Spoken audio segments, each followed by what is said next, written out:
cortita, si nos apuramos salimos temprano.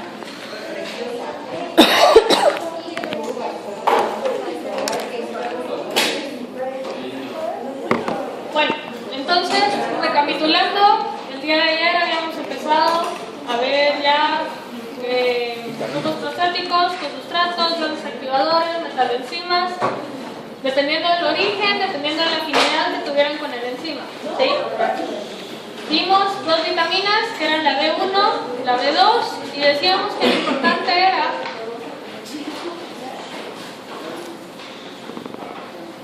importante era ver la vitamina, qué número del complejo B era, el nombre de la coenzima a la que le dan origen y las iniciales de la coenzima, la función y la patología a la que se asociara, ¿sí?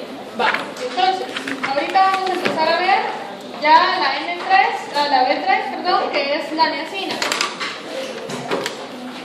La niacina entonces está presente ahí en estos alimentos, principalmente carnes blancas, algunas carnes rojas, leche, huevos también, igual que los alimentos en los que estaba presente la riboflavina, que era la B2, ¿sí?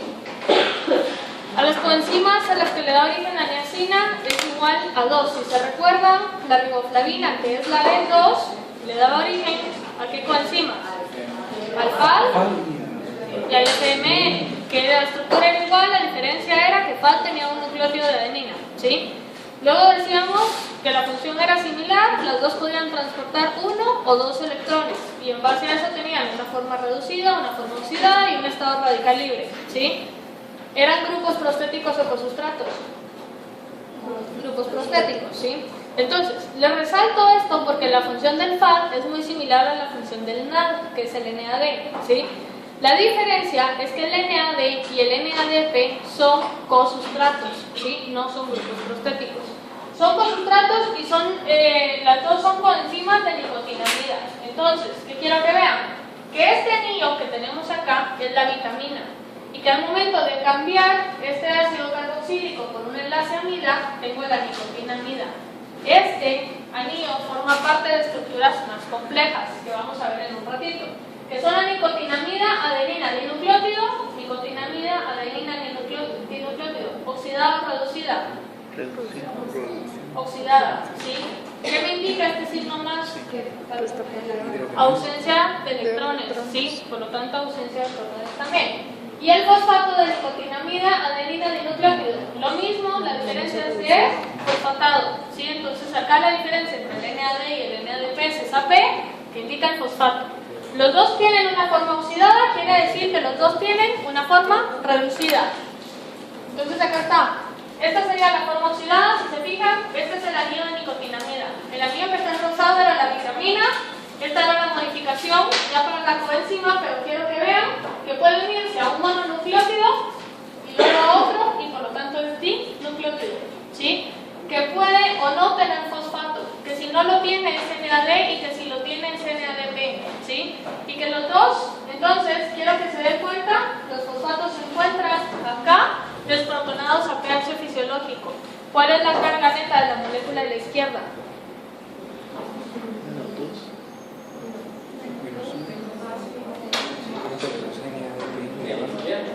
¿Sí?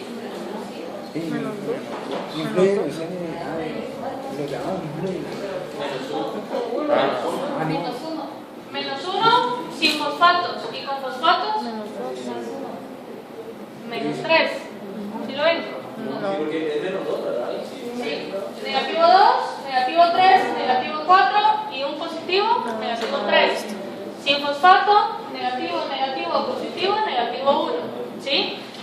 Independientemente de tenga o no fosfato, la carga de la molécula es negativa. ¿Sí lo ven? Sin embargo, cuando yo hago referencia al NAD más, no estoy haciendo referencia a la carga negativa de la molécula. ¿A qué estoy haciendo referencia? Al nitrógeno, al anillo de nicotinamida, ¿sí? Al anillo de nicotinamida que tiene una ausencia, un déficit de electrones, a pesar de que la carga neta sea negativa. ¿Sí se entiende? ¿Sí se entiende? ¿Sí? Va. Entonces, cuando yo hablo de NAD+, hablo de que en este anillo yo tengo déficit de electrones. Si tengo déficit de electrones acá estoy oxidado.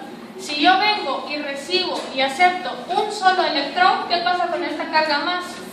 Se reduce. Se quita y queda neutra, queda como NAD. Pero si yo le pongo un segundo electrón, este NAD pasa a ser NADH. Esa es una diferencia importante porque no existe el NADH2. Si se recuerdan, el FAD cuando aceptaba un electrón se convertía a FADH, ¿sí? No era FAD positivo, cambiaba a FADH. Y cuando aceptaba dos electrones cambiaba a FADH2, ¿sí? En este caso, si el NAD más puede aceptar un electrón, queda como NAD. Y si acepta los dos electrones, queda como NADH. NADH2 no existe, ¿sí? Entonces, el NAD y el NADP aceptan todo el tiempo dos electrones. Quiere decir que NAD con carga 0 nunca lo voy a encontrar, porque los dos electrones siempre van juntos. ¿Sí se entiende? Repito, ¿desde dónde? Desde todo. Va. ¿Sí se entiende por qué FAD se convierte a FADH2? El FAD no tiene una carga positiva, ¿sí? El NAD sí tiene una carga positiva porque tiene ausencia de electrones. Si yo le pongo un electrón, quito el más y sigue siendo FAD, ¿sí? Si yo le pongo otro electrón, pasa a ser FADH. Si yo le pusiera 3 electrones, cosa que no puede pasar, si le pusiera 3, pasaría a ser NADH2, ¿sí? Lo que quiero que vean es que en una situación normal el NADH2 no existe. El NAD sin el signo positivo tampoco existe, porque siempre voy a donar 2 electrones, ¿sí? Quiere decir que no tengo formas semi, no tengo formas estados radicales libres. O tengo una forma oxidada o la tengo reducida, pero no la tengo intermedia, ¿sí? El FAD sí la tenía intermedia, porque podía ser FAD, FADH y FADH2. ¿Sí se dan cuenta de esa diferencia? Es importante, ¿por qué? ¿Qué les dije que era el NAD, grupo prostático cosustrato?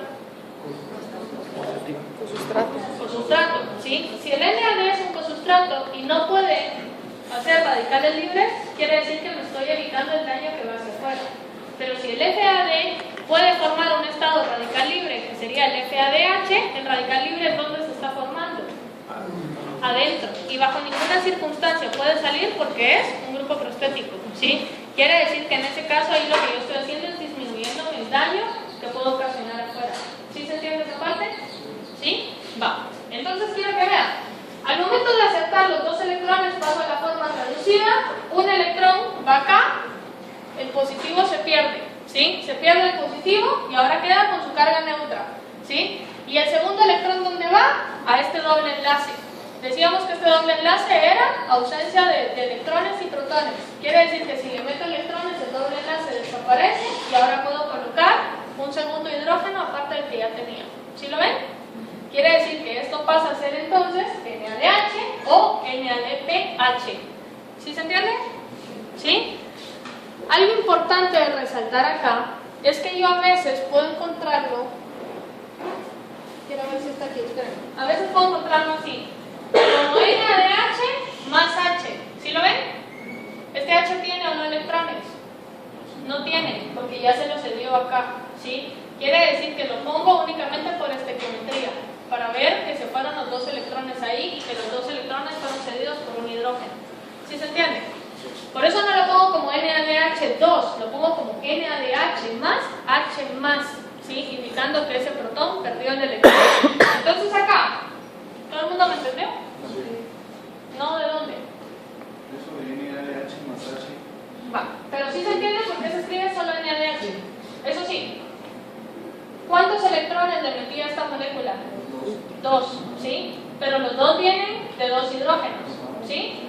Un hidrógeno está aquí y el otro está aquí, deficiente de electrón, porque solo le dejé el electrón.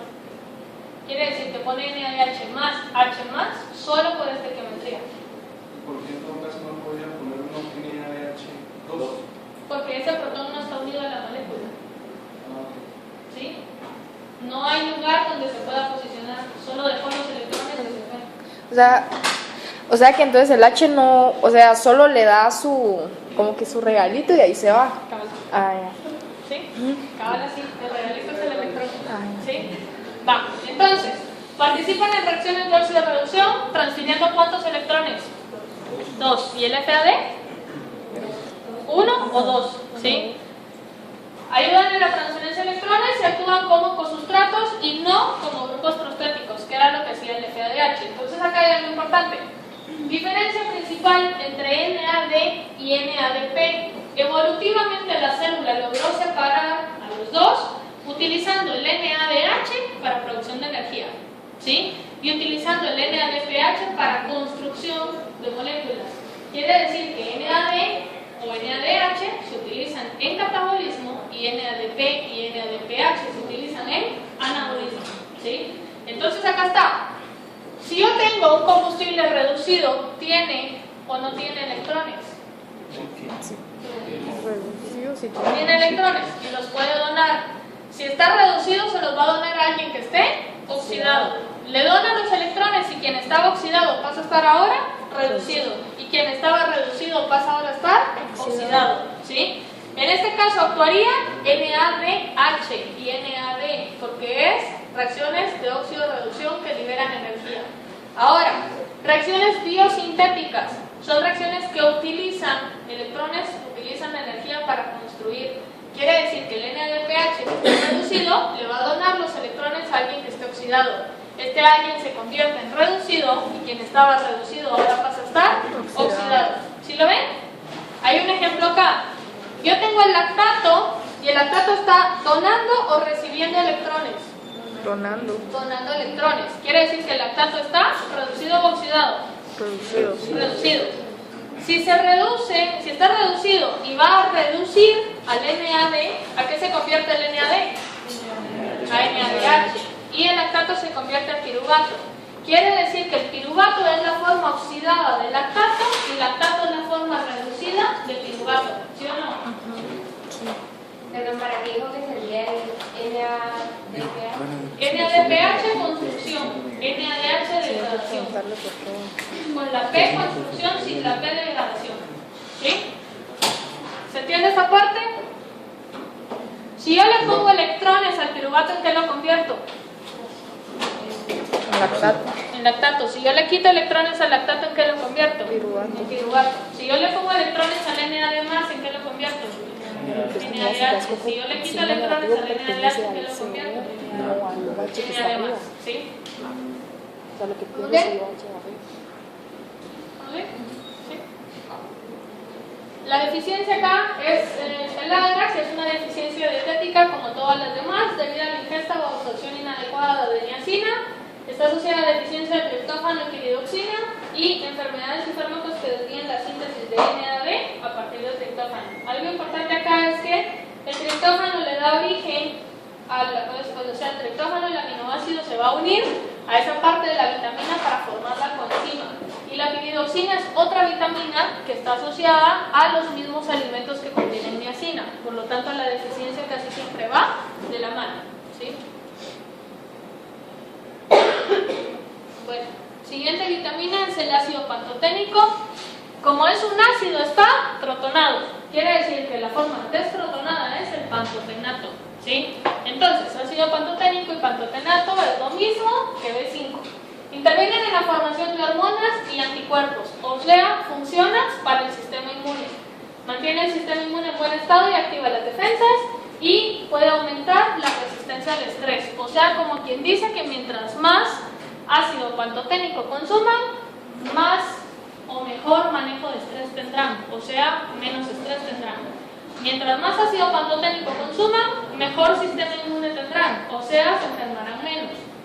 La forma oxidada, La forma desprotonada. Ajá. O sea que sí sería como ¿sí? Va. ¿Qué les estaba diciendo? Que mientras más vitamina está, mejor sistema inmune. Y el sistema inmune tiene mucha relación con el estrés. No sé si se han dado cuenta que en semanas antes del final o durante el final, cuando están en finales, todo el mundo anda con gripe, ¿sí? ¿Por qué? Porque todo el mundo anduvo estresado los últimos días, haciendo las últimas tareas y estudiando, y por lo tanto el sistema inmune se decae y las defensas bajan, ¿sí? Y es más fácil que todo el mundo se enferme. Entonces, fuentes de vitaminas acá del sistema inmune acá, si se fijan, principalmente son vísceras, algunas pueden estar presentes en huevos también, ¿sí? Entonces acá está, abundan principalmente en vísceras y en carne de res, o sea, comer panza, comer lengua, comer hígado, comer revolcado y ese tipo de cosas, porque tienen bastante B5, ¿sí? Entonces acá, el calor y los alcalinos destruyen con facilidad este ácido. Quiere decir que si el ácido pantoténico está presente en el huevo y yo cocino el huevo, ¿qué pasa con la vitamina? Se naturaliza. Se destruye, ¿sí? Entonces no sé si se han dado cuenta que principalmente afuera de las fábricas o de colegios que sí ponen ventas de jugos y les preguntan si quieren echarle un huevo crudo al jugo. ¿Lo han visto? Sí, aunque sea en la tele, lo digo que hagas visto ya. Sí, no me la tele, ya me acordé. Entonces, ¿qué pasa? El huevo crudo lleva la B5. Quiere decir que si se comen el huevo crudo, en teoría tienen más energía, tienen menos estrés y se enferman menos, ¿sí? Entonces, si se comen el huevo cocinado, se pierde la B5. ¿Sí se entiende? ¿Sí? O sea que el huevo cocinado no sirve. Porque la No sirve para la B5. porque para la otras. albumina también se... También se naturaliza, pero al final tienen los Porque aminoácidos. como ponen con... O sea, para poderlo absorber, igual Porque usted lo para, degrada. como para aminoácidos. tragar, porque si no, ya ¿Sí? para tragar tu huevo. Va. Entonces, participa la coenzima A en la transferencia de glucosacilo. Transferencia, o sea, me ponen 2 carbonos y yo los voy a llevar a ponérselos a alguien más, ¿sí? En este caso, la coenzima A pasaría a formar acetilcoenzima A con esos 2 carbonos extras, ¿sí? La coenzima A tiene un alto nivel energético, me acuerdo que ya se las presenté en algún momento. Lo que quiero que vean es que el pantotenato forma parte de esa coenzima A, está presente acá, ¿sí? Y luego ya le hacemos el resto de modificaciones, le agregamos el nucleótido con sus pirofosfatos y todo, que si se recuerdan cuando vimos nucleótidos hablamos de esto, que decíamos esa parte del nucleótido aumentaba el nivel energético de la coenzima A. Quiere decir que mientras más B5 tengan, tienen más chance de formar más coenzimas A. Mientras más coenzimas A tengan, su metabolismo energético funciona mejor, ¿sí? Entonces, para ver que esta coenzima es bien popular, ¿sí? La vamos a usar un montón. La deficiencia sería el síndrome de pie quelante, es uno de los primeros síntomas, el pie se empieza a pelar prácticamente. La carencia provoca falta de atención, apatía, alergias y bajo rendimiento energético en general, por lo mismo que ya explicamos, ¿sí? Bueno, la siguiente vitamina es la piridoxina, que es la B5, ¿sí? La B5, entonces, forma una coenzima, perdón, gracias. La B6, entonces, forma a una familia de coenzimas que difieren en las composiciones que tengan fuera del anillo. Por ejemplo, piridoxina, que sería la forma con OH, piridoxal, que sería la forma con el grupo ceto, o la forma de amina, que sería la piridoxamina, ¿sí? Entonces acá está, consiste en 3 moléculas estrechamente relacionadas que difieren en el estado de óxido-reducción o en el estado de aminación que tenga el anillo, ¿sí? La coenzima que forma es la piridoxal fosfato. Y esta piridoxal fosfato, la fosfatación es en el carbono 5, la abreviatura es PLP, a veces podemos encontrarla como 5-PLP, ¿sí? Lo que quiero que vean es que al final lo que nosotros estamos haciendo es a este anillo, que puede ser de piridoxamina, de piridoxal, o el otro, yo puedo hacerles fosforilaciones, que es lo que van a generar la coenzima. Cuando la B6 entra a la célula, la transferencia de un fosforilo forma la coenzima y este es el grupo prostético de enzimas que canalizan reacciones de aminoácidos como isomerizaciones, descarboxilaciones, eliminaciones o sustituciones de cadenas laterales. Las enzimas que principalmente las tienen son las aminotransferasas. Aminotransferasas, transferencias de grupos amino, ¿sí? Principalmente, lo que quiero que vean es que el PLP lo que hace es quitar y poner, o sea, transfiere el grupo. Se lo quita a alguien o se lo quita de algún lado, como es grupo prostético, no sale y solo lo coloca en otra posición, ¿sí? Entonces, eso es lo que quiero que vean, que funcionan transferencias de grupo. La deficiencia sería neuritis periférica, irritabilidad, confusión, nerviosismo, convulsiones. Algunos usos de antibióticos como la isoniazida forman hidrazonas de piridoxal. Esa hidrazona lo que hace es unirse a la vitamina deja de estar disponible y por lo tanto hay deficiencia, ¿sí? Como que el antibiótico secuestrara la vitamina. Y algunos alcohólicos tienen deficiencias de estas vitaminas, lo mismo que pasaba con el beriberi, si se recuerdan, había menor absorción intestinal de la vitamina, ¿sí? Bueno, vamos con la biotina entonces. La biotina es la B8 y en este caso la vitamina es la coenzima, ¿sí? Quiere decir que no necesita ninguna otra modificación. Así como está, así puede ser incorporada de una vez. Ahí están todos los alimentos en los que se encuentran. Lo que me interesa es esta parte de acá, que es producida en abundancia por bacterias intestinales. O sea, alguien que tenga una buena flora intestinal no necesita consumir alimentos que tengan biotina. El problema es que a veces pueden haber algunas deficiencias de biotina que puedan ser por uso de antibióticos, por ejemplo. Supongo que la mayoría ha tomado antibiótico alguna vez en su vida. No sé si se han dado cuenta que algunos antibióticos causan diarrea. ¿Sí lo han notado? Algunos antibióticos lo que hacen es barrer con toda la flora intestinal. O sea, si tenían alguna infección, mata la bacteria de la infección, pero también está matando toda la bacteria de la flora intestinal. Quiere decir que algunos antibióticos pueden degradar a las bacterias que producían la B8 y ahora va a haber deficiencia de B8, ¿sí? Por uso prolongado de antibióticos o que cada rato estén tomando, por ejemplo. La función es servir como grupo prostético para enzimas que catalizan reacciones de transferencia de glucoscarboxilo y reacciones de carboxilación. La diferencia de estas con las carboxilasas que utilizan TPP es que estas utilizan ATP, ¿sí? Si se recuerdan, la TPP era la tiamina pirofosfato que participaba en reacciones de carboxilación. Estas también son reacciones de carboxilación, pero son con bicarbonato y con ATP. O sea, cada vez que ustedes vean que hay una biotina, sepan que voy a utilizar un ATP para la reacción.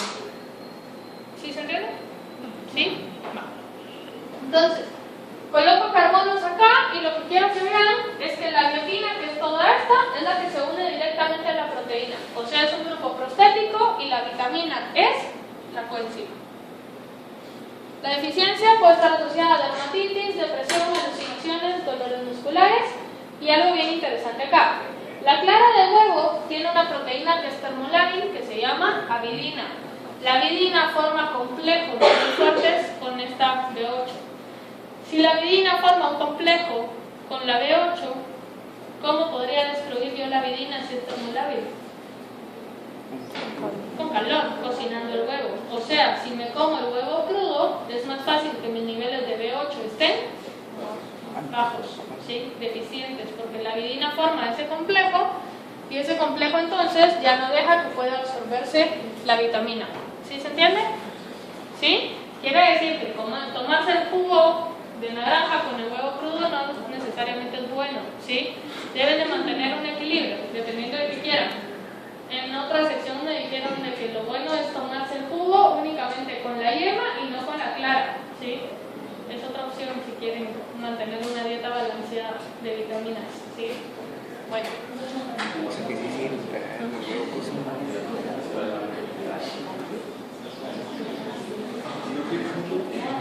Vamos con el ácido fólico entonces. El ácido fólico forma folatos y está presente en todo lo que tenga color verde, ¿sí? Levaduras de hígado también. Y lo que quiero que vean del folato es que la coenzima que forma es la tetrahidrofolato. Tetra, 4. Quiere decir que por lo general yo voy a tener dentro de mi estructura, si se fijan acá, yo tengo un sistema de anillos acá, que sería todo esto, que es exactamente lo mismo que tengo aquí. Y luego tengo un glutamato, que es el que tengo acá, pero el número de glutamatos puede variar, ¿sí? Y dependiendo del número de glutamatos que yo tenga, así va a ser el nombre del folato. Si tienen 4 glutamatos es un tetrahidrofolato y así sucesivamente, ¿sí? Quiere decir que la B9 le puede dar origen a una gran cantidad de folatos. El más popular, el más importante es este de acá, ¿sí? Bueno, la B9 participa en la síntesis de purinas y de timina. timina y no tiamina. La tiamina ya saben que es la vitamina, la timina es la base nitrogenada, ¿sí?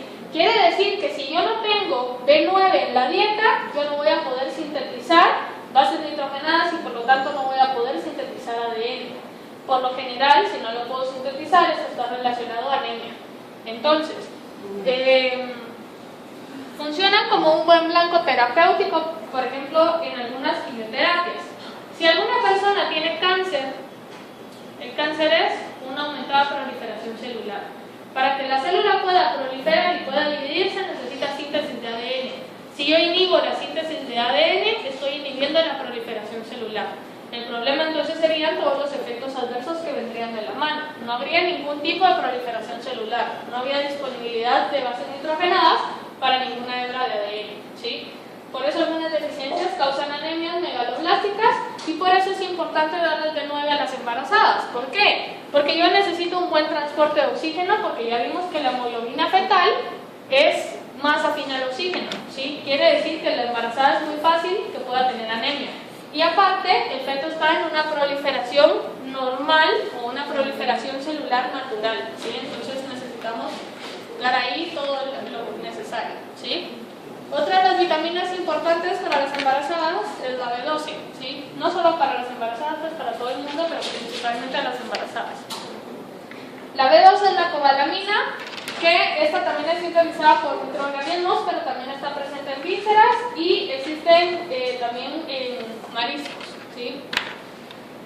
La diferencia de la B12 con el resto de las otras vitaminas es que esta necesita del factor IF, que es un factor intestinal, para que pueda ser absorbido, ¿sí? Si yo no tengo el IF que pueda formar un complejo con la B12 no puede ser captada a nivel intestinal. Si la B12 no puede ser captada a nivel intestinal, no puede aparecer en torrente sanguíneo y no puede almacenarse en hígado. Quiere decir que mucha B12 puedo tener en la dieta si tengo deficiencia de este factor. Quiere decir que voy a tener deficiencia de B12, ¿sí? Y por eso les decía, no todas las deficiencias nutricionales se compensan agregando vitaminas, sino necesito saber cuál es el origen, cuál es la causa, ¿sí? Entonces, en este caso, lo que quiero que vean es que la B12 lo que tiene es un anillo muy similar al grupo M. La diferencia es que en lugar de hierro tiene cobalto, participa en la transferencia de grupos metil. Por eso, si se recuerdan, la diferencia entre un uracilo y una timina era una metilación. ¿Se recuerdan de eso? Sí. Quiere decir que en ese caso yo necesito a la B12 que participe en esas reacciones de metilación. Participa en otras reacciones de isomerización, en las de síntesis de ADN y en el metabolismo del ácido fólico. En el metabolismo del ácido fólico, o sea, la B12 participa reciclando a la B9, ¿sí? La B9 yo la utilizo y luego pues necesito reciclarla. Hay un ejemplo en la otra diapositiva. Y en la formación de eritrocitos. Quiere decir que esta también está relacionada a anemia. La diferencia es que no necesariamente es una megaloblástica, sino puede ser una anemia perniciosa, que sería por deficiencia del IF, ¿sí? También puede aparecer homocistenuria. Lo que quiero que vean acá es que la anemia megaloblástica puede aparecer, porque acuérdense que participaba en el reciclaje de la B9. O sea, si no tengo B9, puedo tener los dos tipos de anemia combinados.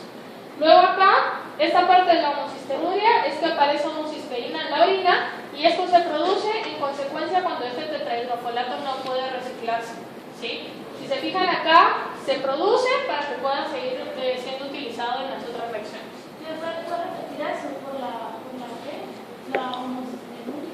Se acumula la homocisteína en orina. Y la anemia megaloblástica siempre puede haber deficiencia también del hierro, solo puede ser por de... Megaloblástica puede ser por deficiencia de cobalamina nada más. Sí. En caso... De tetrahidrofolato, perdón. ¿Quedaría? Las dos combinadas. Es una anemia megaloblástica combinada con una anemia perniciosa. ¿Sí? Al final tienen que tratar las dos cosas, administrar las dos vitaminas. ¿Sí? Que de hecho es lo que pasa en embarazadas, por eso las embarazadas necesitan tomar las dos vitaminas. ¿Sí? Que es parte de las prenatales, básicamente son estas dos. ¿Sí? ¿Cómo se llama lo que produce la B12? Anemia perniciosa, la deficiencia. Pero es que deficiencia de B12 en No, sí. pero, o sea, cuando ¿qué pasa? Por ejemplo, la B9, el ácido fólico, pues es el coenzima THS. Y el ¿Qué coenzima produce?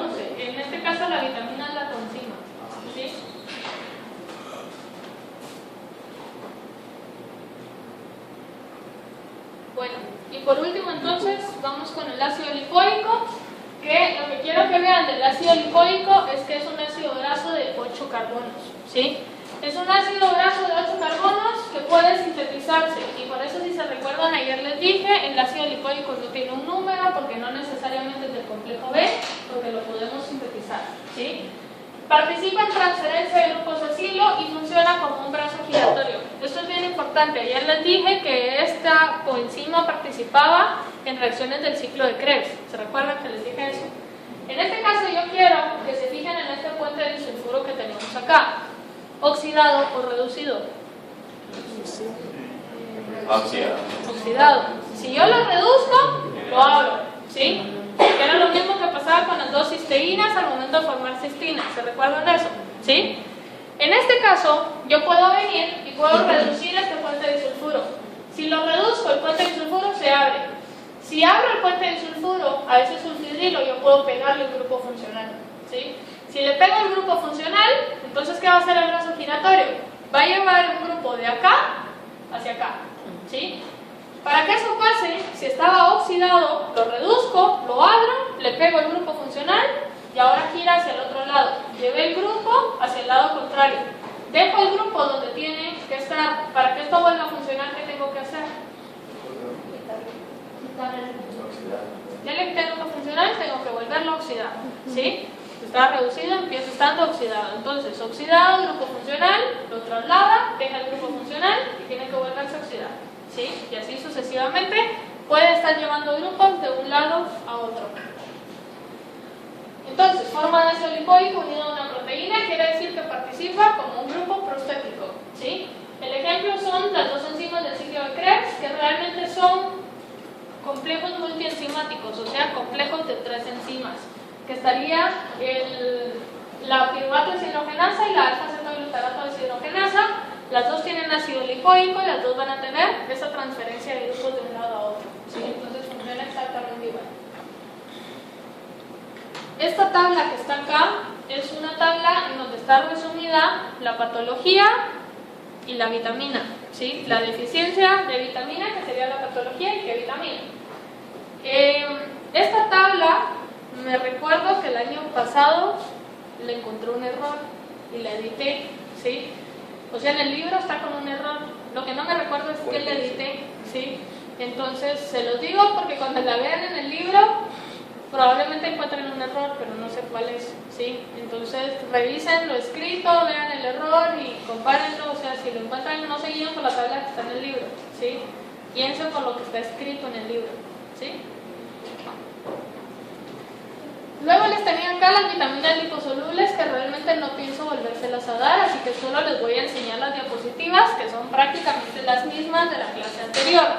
La diferencia es que les puse ya en qué alimentos se encuentran, ¿sí? Entonces ahí está, vitamina A y en qué alimentos se encuentran, requerimientos diarios y ese tipo de cosas. Vitamina D, lo mismo, ¿sí? Ya hablamos de las formas de vitamina D, de la forma alcohol, de la forma aldehído, de la forma ácido carboxílico. Luego la vitamina E, ya hablamos de esa capacidad antioxidante, de esos anillos de tocoferoles que podían aceptar electrones y convertirse en radicales libres, estabilizarse y todo lo demás, ¿sí? Y la vitamina K, hablamos que podía participar en reacciones de carboxilación, que participaban en la coagulación, que es esta reacción de acá, que no se las di porque se las voy a dar cuando veamos cascada de la coagulación, ¿sí? Entonces ahí la vamos a ver cómo se carboxilan esos glutamatos, y eso es lo importante hasta acá. Luego ubiquinonas, ya se las di también, hablábamos de las formas ubiquinol, ubiquinona y C-ubiquinonas, que eran las formas oxidadas, reducidas y de radicales libres, que podían aceptar 1 o 2 electrones, ¿sí? Y lo único que está acá, que no les había dado, es esta parte de los citocromos. Los citocromos, si se fijan, tienen anillos de protoporfirina similares al grupo hemo. ¿Sí lo ven? ¿Sí? Tienen un grupo hierro también. La diferencia es que los citocromos están catalogados como grupos prostéticos que pueden funcionar en transferencia únicamente de un electrón. O sea, aceptan un electrón a la vez. ¿Y cómo lo aceptan? Si yo tengo hierro más 3, está oxidado o reducido. Oxidado. Al momento de reducirse, baja hierro 2 y se oxida y se reduce, y se oxida y se reduce. Solo puede aceptar un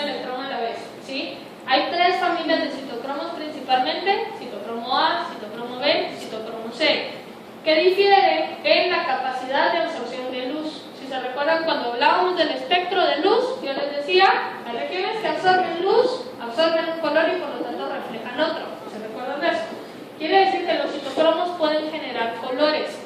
Y a veces podemos encontrar citocromos que son, por ejemplo, citocromos A250, citocromos A270, donde el número es la longitud de onda donde absorben el color. ¿Sí? Entonces, eso es lo que necesito que sepan por el momento de esto. Y no sé si tienen alguna pregunta. ¿No? Bueno, con eso terminamos capítulo 7. Entonces, mañana ¿hay clase? Sí. ¿Mañana hay clase? ¿No? No sé, el siguiente día de clase empezamos a ver enzimas. ¿Sí? Te lo digo para que